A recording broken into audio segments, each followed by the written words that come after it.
tayo ng charcoal paper ngayon.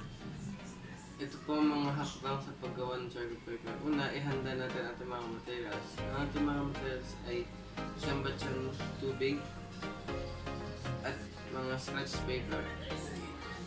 Pangalawa, ilubog natin ang mga scratch paper sa tubig.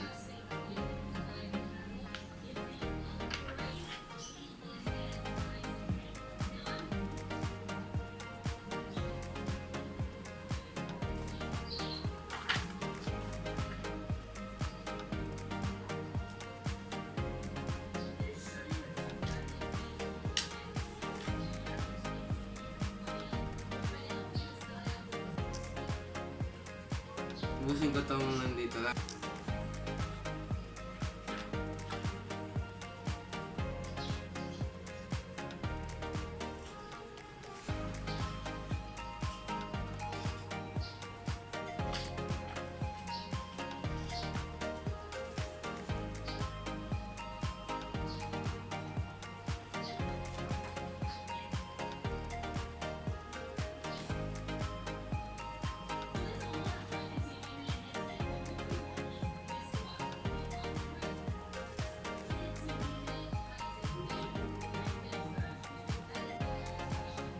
Pagkatapos natin ito ilubog, ibabad po natin ito ng 30 minuto.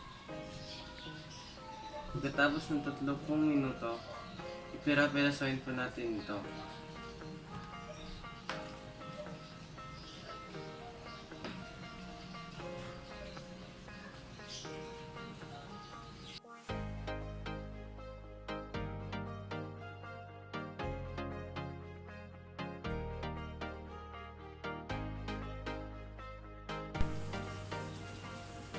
Pagkatapos po natin ito ipira-piraso, pwede natin ito gawing bola.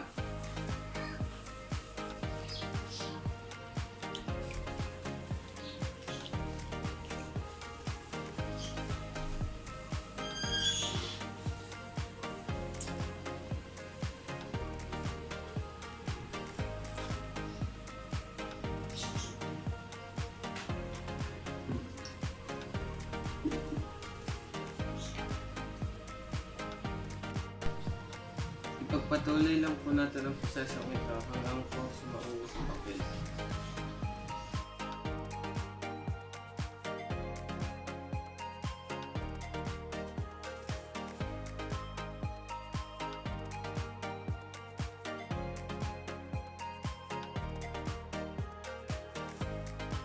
Gusto natin ang ating charcoal paper. Pwede natin siyang patuyuin ng 2 o 3 araw.